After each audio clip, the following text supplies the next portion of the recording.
Welcome to the Why Music podcast, where we talk to independent artists about their journeys, the inspirations behind their music, and ultimately why they make music. This next artist is a Brisbane-based soulful force of nature, blending pop with jazz and acoustic in an effortless way. She brings a sound that feels both classic and modern at the same time. Recently writing the release of her EP, she's starting the year off beyond strong. Welcome, Hazel Mei. Thank you for having me. That's such a nice intro. I always like to start with where your journey with music all began. I think I've always had a connection with music. I was definitely that kid that was just singing along or making up songs before I could talk. Um, but my mum always had this dream of learning piano when she grew up. But she grew up in Malaysia and she was adopted, and she didn't get the opportunity to do that through her circumstance. So as soon as I was like 4 or 5 years old, she put me in these like group music lessons that became piano lessons. And dad was always listening to the Beatles, mum was always listening to jazz, and I fell in love immediately. Um, I mean, piano is a great place to start. Maybe I'm biased because I did the same thing, but piano is a great place to start. I feel like if you can learn piano, you can transfer that very easily over to anything else. I Um, totally agree. It's so visual.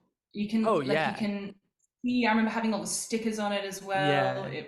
The notes are they all look the same. It's not like, oh, you could play like this note this way or this string in this spot or all these other different crazy things like with like guitar, for example, and stuff like that. But Uses me honestly. yeah, it's a wild time. But how did that kind of foundation transform into like true writing songs, the artist project development, all that sort of things? Where does it kind of go from that origin story? Yeah, it took a lot of tosses and turns, if I'm honest. I actually wrote my first song technically in those lessons when I remember writing down on a piece of paper all the note names and bringing it to my teacher when I was like 5 or 6. I've always been obsessed with Christmas music. I mean, the jazz Christmas music parallel is, it's all there. And so I wrote this song called Bells, and it was like C, C, C. Um, and I, of course, went down like the exam route with piano, which did eventually make me fall out of love a little bit. And I did actually stop lessons and I moved to saxophone for a while, which I love and want to pick up again. And I did that in like the orchestras and jazz bands for a long time. I was in choirs at school, but I was never considered myself a singer. I like to joke.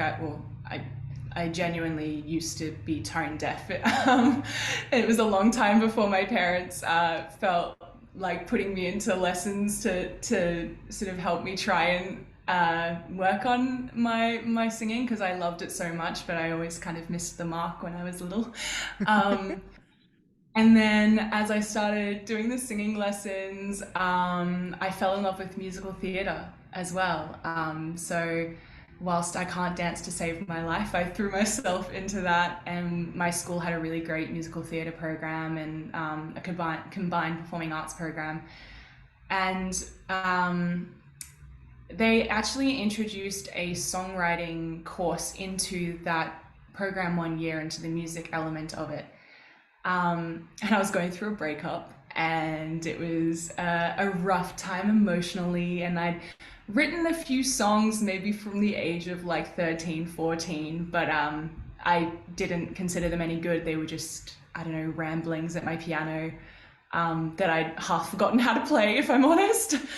Um, and I think when those songwriting classes popped up, I started to realize how cathartic songwriting can be. I started learning ukulele and guitar so I could have something to bring along with me to school. And yeah, I fell in love with it from there. I've always been obsessed with Taylor Swift as well. And the way that she, uses songwriting as like a therapy tool, and the way that she processes her feelings and turns even the most awful experiences, all the most beautiful experiences into poetry has always been really inspiring to me. So yeah, to answer your question, I did everything, and in true like ADHD kid, like we were talking about before, fashion, like I couldn't pick one thing. As soon as one thing got too hard or like wasn't as exciting, I like moved on to the next. But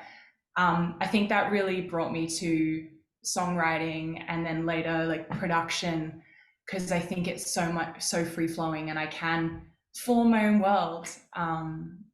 And then having so many musical loves, jazz, pop, rock, everything, I've been able to, combine them all, even when people are like, oh, it's too pop, or it's not pop enough, or it's not jazz enough, or it's not soul enough to be featured. What are you doing? I have the freedom to do it anyway, and I love that. Yeah, I think that's something that's come up a few times is like with the world that we live in as far as like music, more so even on the consumer side is like you have access to pretty much anything that exists in the world as far as music goes with how streaming operates and things like YouTube and everything like that. So it's not the age of buying albums. So you're not just going to sound like one particular genre or like a couple particular bands or something like that. It's you are going to be the combination of everything that you listen to and you can listen to whatever you want. So there, that's why the whole genre conversation is a mess because Yeah, it's just this big landscape of whatever you want it to be. So, yeah, it can be all of those things all at once yeah. And and it's as so much of them exciting. as you wants to be. Absolutely. And I feel like, at least in like the last maybe 5 years, um, it's being more like embraced than it ever has before, which is so nice to see.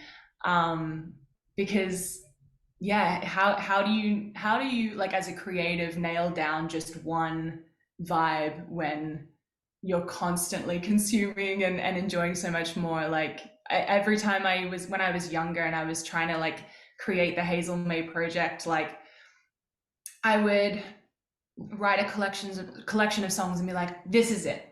Like it was like ambient folk for a while, and I was like, this is my genre. And then, which is like totally different, right? Like my first single sounds nothing like anything else I've put out, and I'm still so proud of that song, and I absolutely adore it. But to have the freedom now to not lock yourself into a Hmm. space, and to have that embraced more is incredible.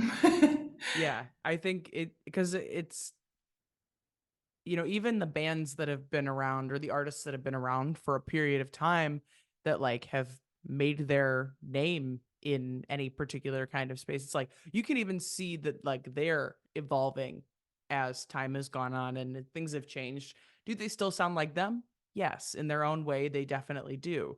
But they also have like not necessarily like adapted or like, like become commercialized, like they've been commercial, but they're just evolving as time goes on because you're exposed to different things and different things become like more common or whatever the case may be. It's like things are just kind of open ended. There is no, because especially, I mean, that's the other thing is like genre, like yes, there are like certain qualities that different genres kind of like have, but at the same time it's like there's so much of that that's open ended and like subjective, and you do like you can fill in those pieces however you please. It's still kind of roughly fits in that box.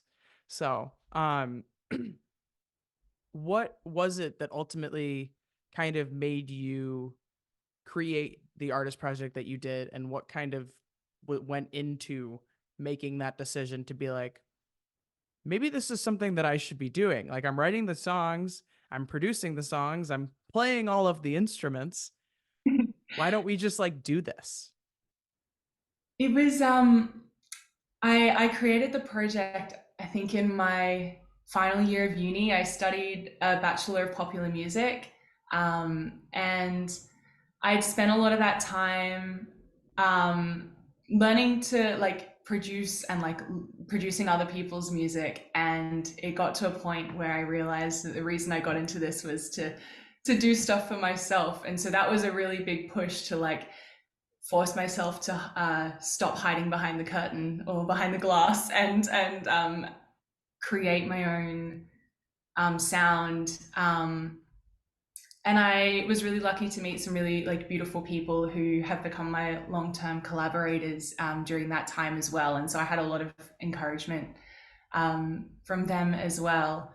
Um, I think like one of the biggest things moving out of that time was I was so desperate to make sure I pursued this and didn't just do what everyone kind of what I felt everyone expected me to do is, you know, finish uni, find it too hard, and go and do something else. That was probably like that, and also like just how healing I felt writing and recording was, and how much it just felt like home. I never wanted to lose that, and so that pushed the project into real life. Because if it was my project, I wasn't waiting on people. I could just do, create, write, perform. It was all on me, In which is both a great and scary. yeah, I was gonna say it's a blessing and a curse because it's like, oh, I get to be my own boss. I could do things on my own time frame, but then it's also like, oh, part of being your own boss is kicking your own butt into gear and actually doing the things, you know? Literally, I'm notorious for like if someone else is relying on me, I am there every time. If it's just me, it's rocky sometimes. That is the hard part about being your own operation because it's just like, I mean, you are your own boss, but that also means you technically don't have anyone that's like waiting on you to do anything except for No. you. And so it's like, well, I can be mad at me. That's fine. I'll be mad at me all I want, but Yeah, I'll just go eat some it'll get chocolate done and be when it's like, done, you know? Yeah. You have a literally. lot of mirror pep talks, you know, got a lot of like one-on-one meetings with your boss, like face Yeah, to yeah. face. Really ship like really You will yeah. check your emails today. You will do the admin you've been avoiding all week. Yeah. Sending yourself emails of like, here's what you have to do today. Here's your daily Literally. assignment. Yeah. Yeah. What do you find most often inspires a lot of your writing? Ooh, there's so much everything. Some of the most like powerful, inspiring moments are often like after I've seen a really compelling live show. Like there have been so many times I'll get home from a gig. Like every time I see Aurora live, which is, I've been lucky to see her a couple of times now, and I go home and like whether I'm writing a song or writing a poem, it's like 2 a.m. and I'm scribbling and just like, she's amazing. I must create. Um, and then I write a lot about like my life and my feelings, and also like I guess like what would be considered like a lot of political topics when I feel big feelings, whether it be my own introspection or just anger at the way the world is, and how unjust it can be. There's some big inspirational moments consistently. The world do be that way sometimes. It do be. The world is not out here pleasing everyone at all times. No, but still we persevere, and we hope to make it better. um, do you feel like when you approach topics that are like your own experience, personal life things versus something more external like angry world situations. Do you think that those, because they're kind of coming from two different orientations, that you approach them in different ways? Good question. It depends. I feel like I always approach songwriting differently, um, which is really interesting. My process is always changing. I think a lot of the um, like I guess external anger kind of songs have poured out of me faster than I can really think. And in the past, some of the more introspective ones have taken a little bit more deliberation and time, partially because it's scary. something I've been working on a lot, and some of the songs that will follow this EP are like a lot more honest and less censored. And so I like to think I'm sort of moving towards a bit more of a free flowing process. Um, but I never start the same way. Like I'm always writing like poems in my notes app or humming things in my voice memos, or, sometimes I'm sitting down and just playing piano or guitar first and then something comes out. So it's definitely always starting differently, but I think they're both starting to merge in the place of like non censorship. I read somewhere once that like the first 15 minutes of writing your song is like the most crucial, to not stop yourself or try and edit, because as soon as that inner critic comes in, it can just block so much of the flow that's happening. And I think since I've learned that, I'm trying to shut everything off for at least 15 minutes and approach everything that way. But yeah.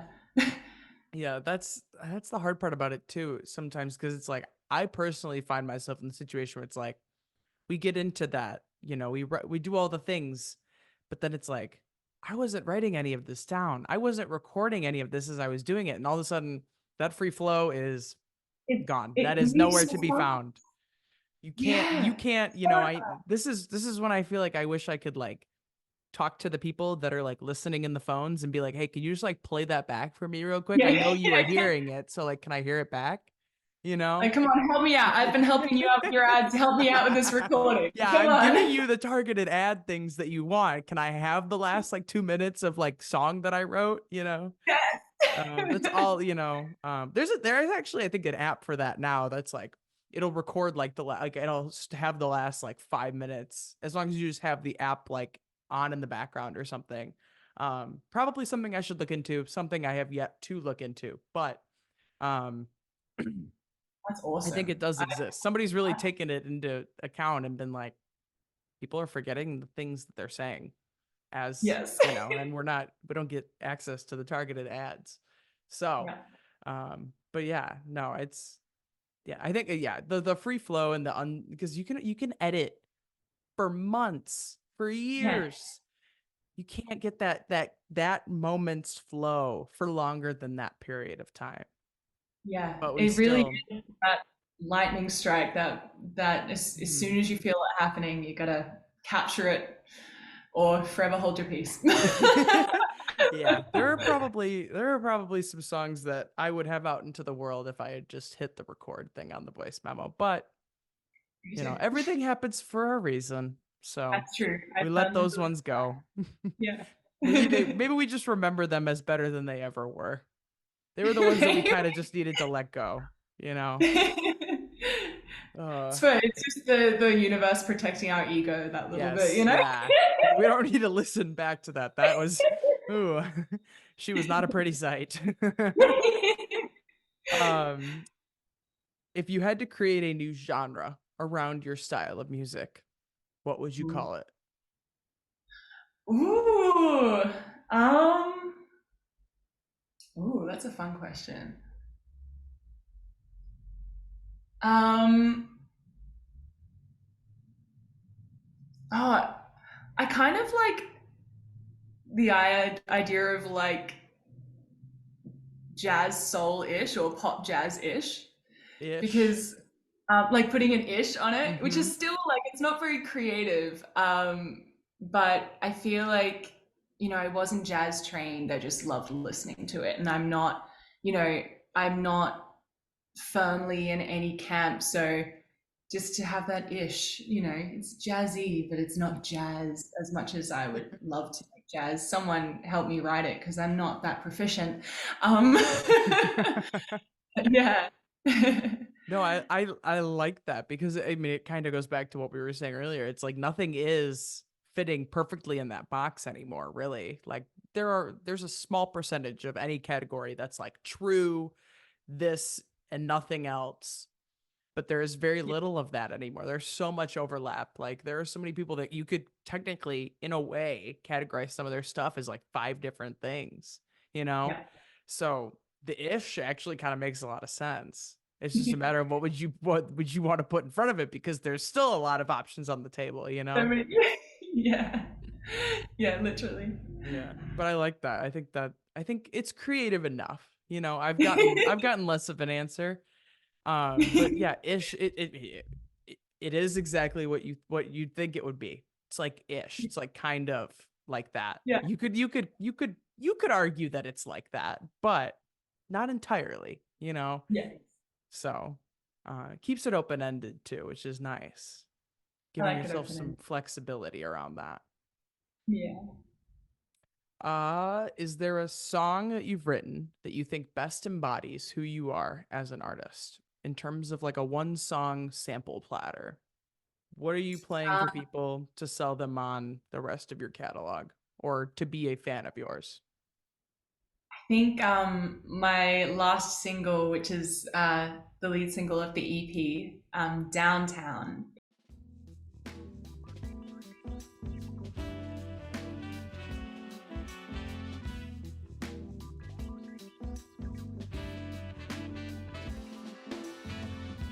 I heard a little memo downtown that someone's been a tapping at your front door and turning your smile into a frown, striking out your matches on the cold floor.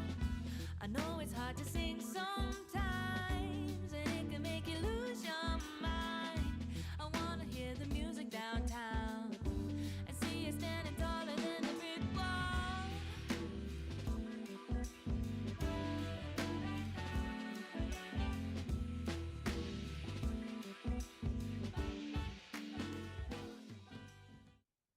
Like such a exciting combination of everything I do. It is super uplifting, which I really like. I think as a person, I like to try and look at the bright side of life. And even though, like, you know, every creative person feels everything so deeply, I want to be more of a beacon of happiness. And that song encapsulates that. And sonically, it's been able to like combine some of the pop elements I love and the soul elements I love. And like, we had so much fun like making the drum sound. It's like got hip hop elements, which I didn't feel like we had like quite gotten to like perfecting until that song. So that's definitely the one at the moment. Um, no, I mean, you said it like it's got all the pieces. That's the puzzle. That's the It puzzle. felt like this is Hazel May. Like this is where we've been going for the last like I think I've released like 8 songs or something before that, and like this is all the processes that we were going through were getting us to this track here. Yeah. And the best part and the funny part about that is that 2 years from now will be a completely different answer. You know, 100%. it'll Yeah. look complete. Everything will be completely different. You know, it'll downtown might not be the big moment at that point, but right now that's the bullseye on the target there. You know, so 100%. Yeah. if you had to pick 2 or 3 artists that you think your music is like a combination of, who would it be? Um, it's like a mixture of Lawrence, who I recently found last year. They're incredible. Joy Crooks from the UK, and the Nora Jones as well, and also Regina Spektor, which I know, like, particularly those two, it's all coming obviously from all different places. There's like a quirkiness that I think I've really like the way Regina Spektor writes her songs and how like free flowing the structures can be. Like I sound nothing like her, but also I can hear how my songwriting has been so influenced by her as well. Yeah. Interesting. Yeah, it like it is always interesting where it's like, would you put us in the same category? No. But are there if you look a little bit further, you will figure out there we're You'll not so see the different after all, you know? yeah. So, what aspects I mean, we touched on those two as kind of like a combination. But what about the other two that you like? Is it what are the aspects of those two do you think is kind of infused into your music? Yeah, I feel like the other two, like Lawrence and Joy Crooks, I found, almost like as a confirmation of the sound that I'm making. I feel like um, the way Joy Crooks sounds, like a lot of the sonic textures that she uses, and the way that there's the mix of acoustic and programmed elements and really meshing like the modern with the classic, um, felt really exciting to me. And I just recorded my song Fool, or maybe it was the year that it would have been like 2019 when I discovered her. And I was like, this is the reference I needed. Like, this is what what I was trying to create. And I'm so grateful to have it after the fact. But I think she is also an artist that's combining a lot of influences in a similar way. I think she's more soul than I am, and like R&B than I am. But that's where that comes in. And then Lawrence, I feel like is similar in that way, except they step more into the pop category. And I think listening to like the songs that are coming out, and also having like, well, like an 8 or 9 piece band, like if I could have a horn section all the time, like I would go nuts. Like literally, I feel like I keep putting like saxophones and trumpets, and like I even have this song that's, in the works and has been for a while, that has a clarinet in there, and I'm like, how am I going to do this? How am I going to always have all these horns and all these arrangements? But I think they really satisfy like the part of like the sort of really poppy version of the soul and jazz. Yeah. Mhm. And also her voice is just She's out of this crazy. world. Like I would love to put out more belters like that, because that it's so sick. It's so cool to Yeah. see. And coming out of an era of a lot of like soft female pop voices, which is awesome. And I really love that as well. But the theater kid in me wants to belt so bad. Yeah, no, her voice is nuts. They're just crazy to me. Like all Like together, it's just everyone is like incredible. they're Like what's their unreal. acoustic? They're acoustic-ish. Maybe that's where the ish from. They're acoustic-ish versions of the songs like on YouTube, and oh my god, like the backing vocals. That's the other thing. Just like the backing vocals. That is like one of my passions. Like when I go into the studio to write backing vocals, that is a fantastic day for me. I am on cloud nine, and they have just the most incredible arrangements for the backing vocals, and it's powerful and so satisfying. They are very good at what they do. And Yeah. yeah, there's no question about it. If you're someone that is constantly looking for new music and trying to find artists before they blow up, then I'd like to introduce you to a project you're going to love. Indie for Your Inbox is an email newsletter that brings you a new song from an independent artist every single day. Uniting music lovers with the future face of the industry, we want to provide indie artists a new way to bring their music to their future fans. Click the link to subscribe now and find your future favorite artist. Um, what is an outside passion of yours that you feel impacts who you are as an artist? Ooh. Ooh. Why is this hard? Me drawing a blank at everything. What do I do in my life when I'm not doing music? um, I feel like I've gotten back into reading a lot um, in the last few years, and I think it's like falling into other worlds, like falling into escapism. So whether it's like going to see films or reading books, or you know just and like discussing these things with like my friends, like discussing like favorite TV shows and films and books. And that is probably what impacts my music the most because I think it's so fascinating to see life through other people's lenses and learn all these different perspectives, which gives you new insight, but it also, as a kind of shy creative, reminds me that if I want to hear other people's voices and perspectives, maybe someone will want to hear mine as well. Um, yeah,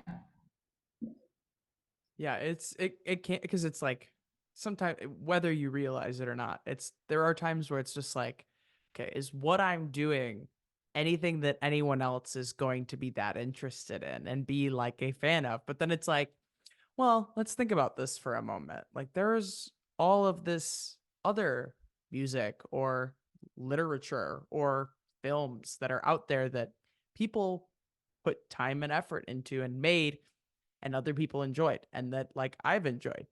But it's like, oh, as soon as it's, oh, I made it, is it really that good? Is it that worth like anything to someone else? You know, it's it's it's it's like when you think about it in that way, it sounds like we're crazy.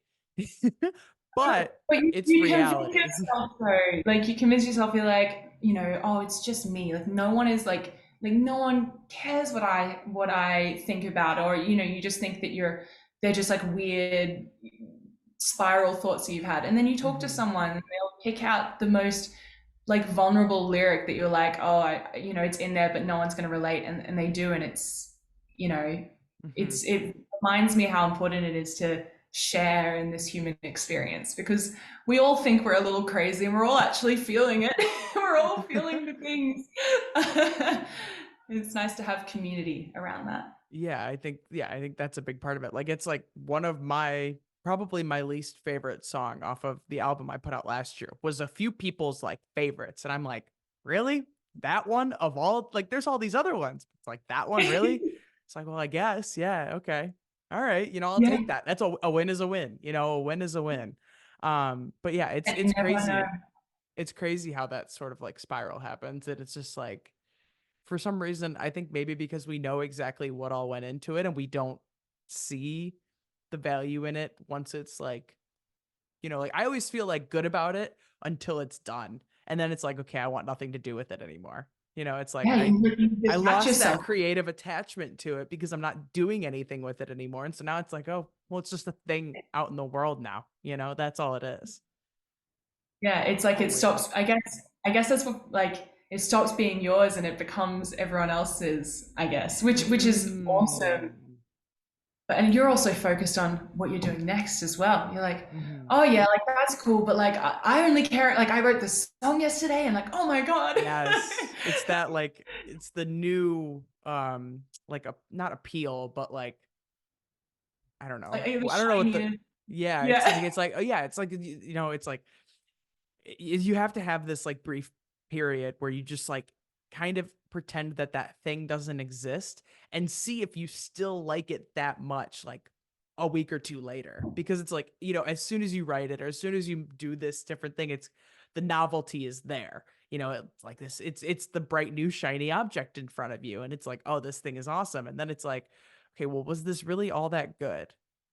Well, most of the time, yeah, you'll probably land on okay, still feel pretty strongly about it, but every once in a while I'll have it and it's like Sometimes you're like, I was I I was I was on something that day because that is not what I recall it being like. yeah, That is not how I remember it. But yeah. yeah, it's What's the always rose tinted interesting. glasses? My thing is always like as soon as it's out into the world, it just like I want nothing to do with it. I've listened to you 1,000 times now. You exist for everyone else. I do not need to hear you anymore. Yeah, Thank you. I totally Enough. feel that. So yeah, it's a wild time. But I think you're right. I think it's like now that once it's everyone else's, it's not that precious thing to you anymore. So now it's just kind of like And another it thing. almost can't be as well. Like I wonder if it's like our brains kind of protecting. us a little bit too, because if you hold on too tightly to what it is in your mind, other people's interpretations, like it, it's obviously going to differ. So I think as much as it feels weird when it happens, the detachment is probably healthier than we Yeah. expect. We're probably doing ourselves a secret favor on that one, Yeah. I would say. Since I made the mistake of not getting a question from last week's artist, this is the point where I usually take a question from last week's artist for this week's artists. I will just give you the question that was asked from, I guess, now 2 weeks ago's artist. And that question is, what is the biggest thing you want to improve in your music in 2024? Ooh, I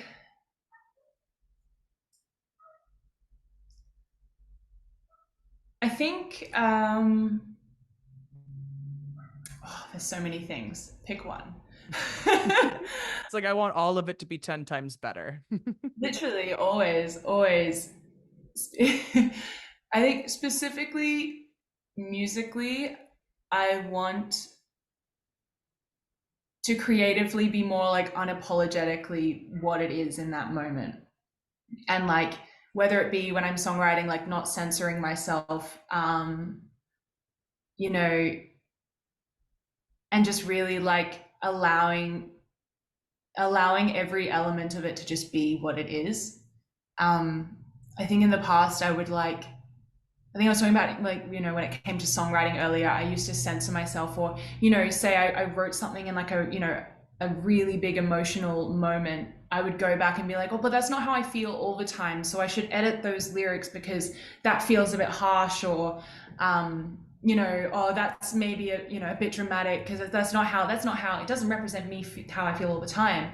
But it is what I felt in that moment, and just letting it be okay to be what it is, without feeling like it has to represent all of me. And just Yeah.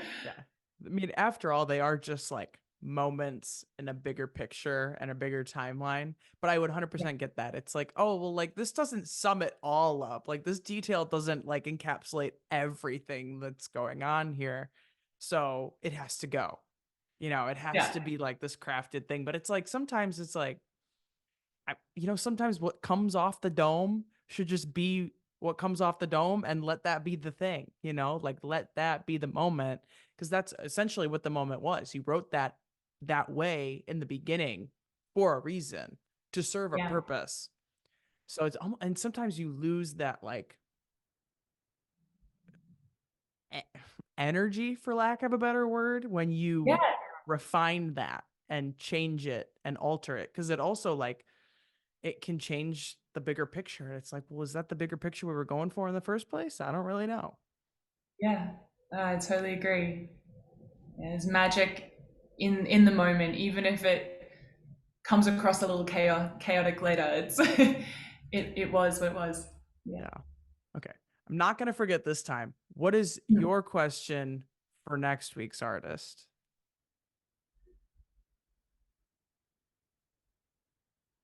Ooh. Okay. Would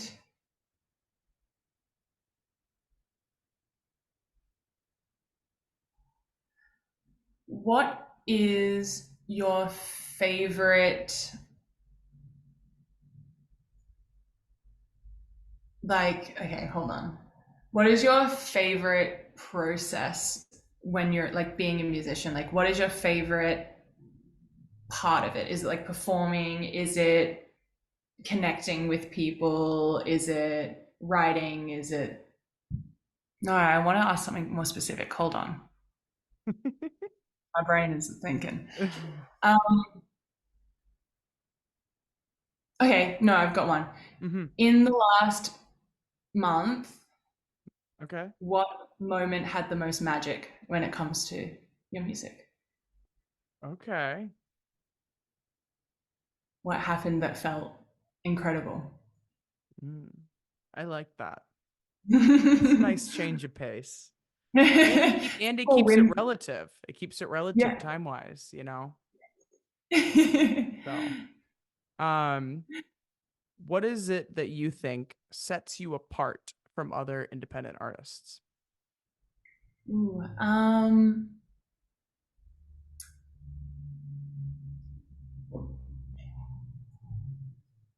probably.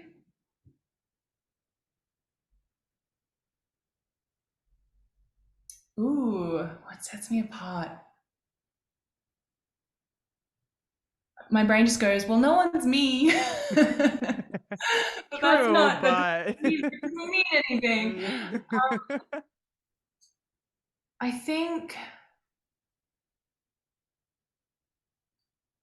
I think I, because I am so often lost in my own little world and sort of feeling like a fairy floating around, I think like my presence as an artist kind of comes across the same way.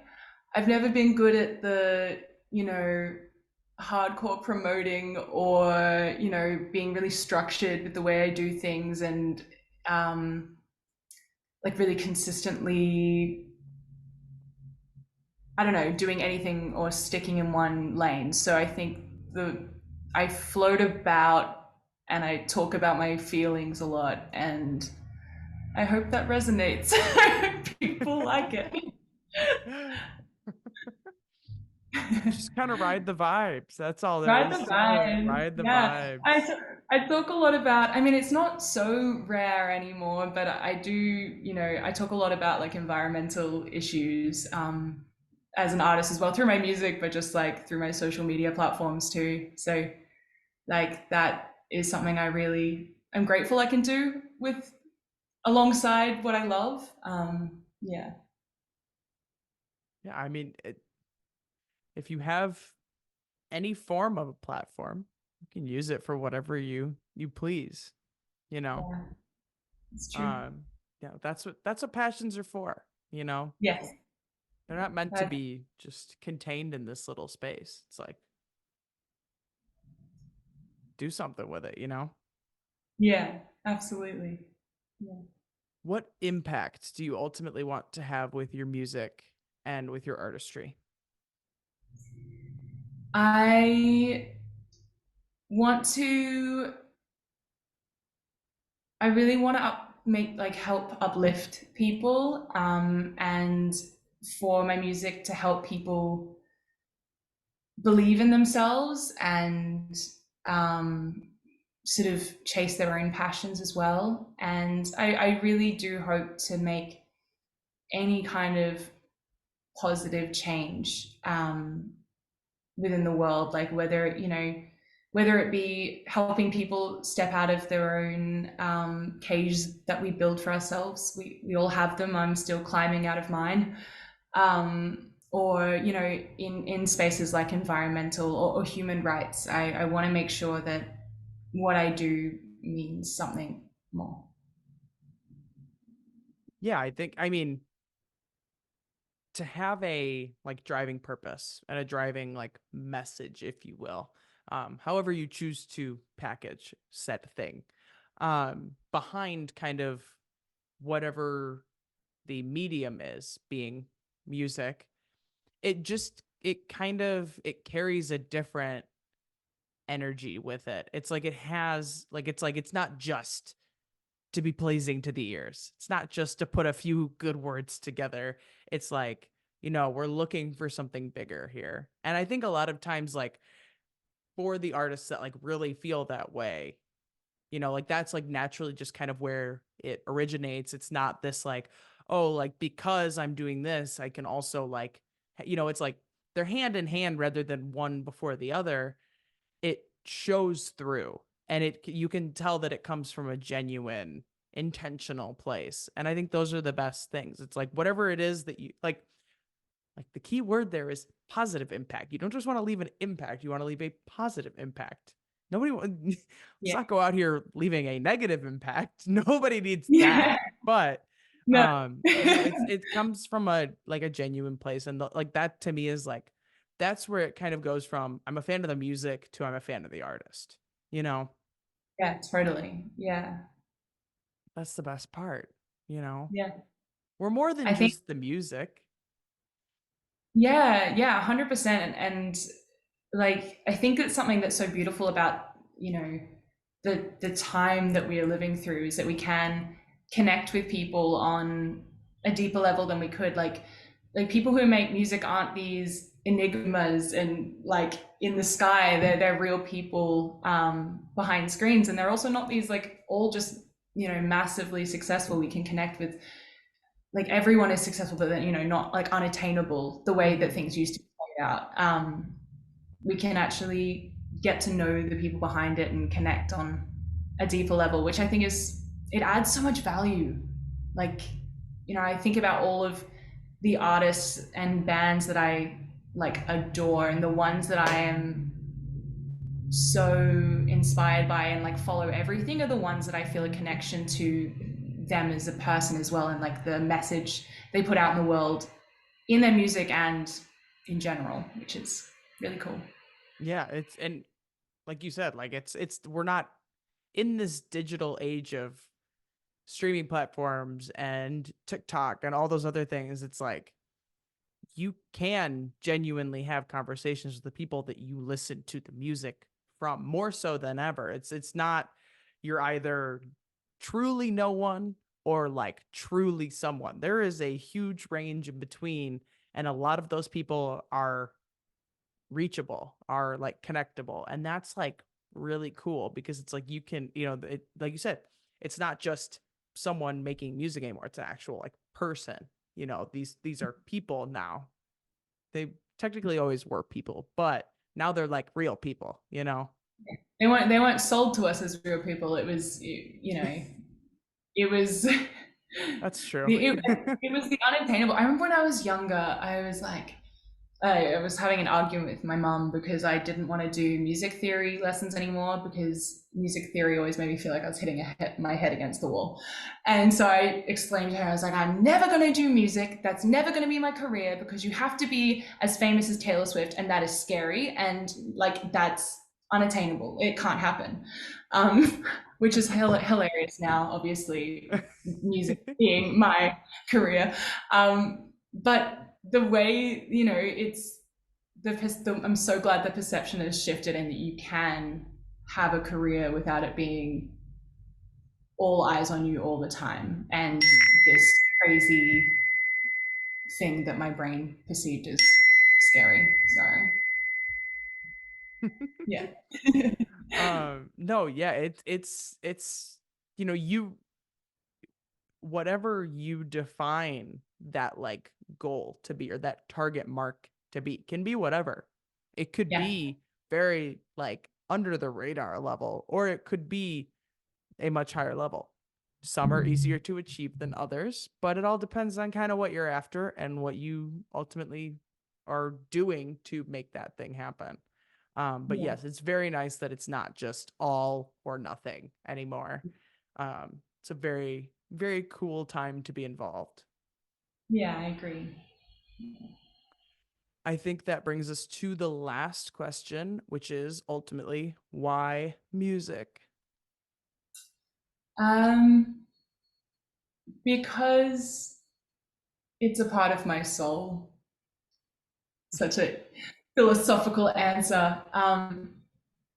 It just is so intertwined to my being and the way I think and the way I feel. I can't imagine anything else. It's just a part of me. Nothing doesn't get any better than this, does it? Just It making does. music. It doesn't. Like maybe we're It, biased, but it just is just there's not name something better than this. I don't know.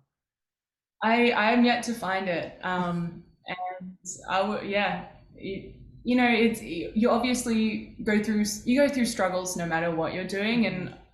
music being in a capitalist world and pursuing something that is a creative pursuit that doesn't directly have the path to stability has its struggle. Like you have your rocky moments, but the joy and um,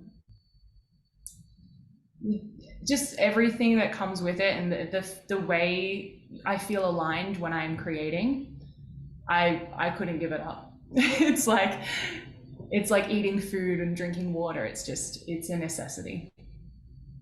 Yeah, it's yeah, I think you either feel that way or you don't.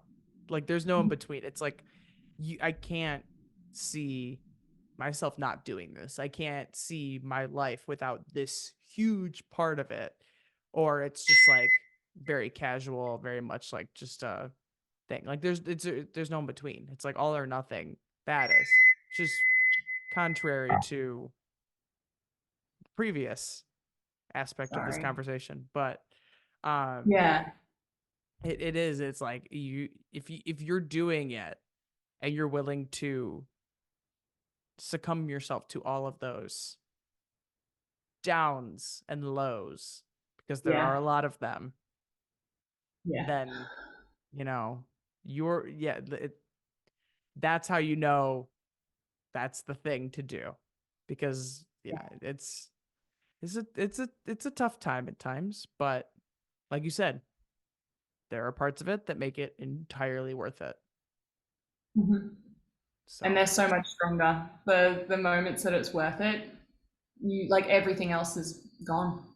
mhm, You yeah, forget. it refills the glass and then some, you know. Yeah, So absolutely. awesome. Well, I think that brings us to the end of this episode of the Why Music podcast. You can check back again next week for another conversation with another independent artist. Thanks for listening.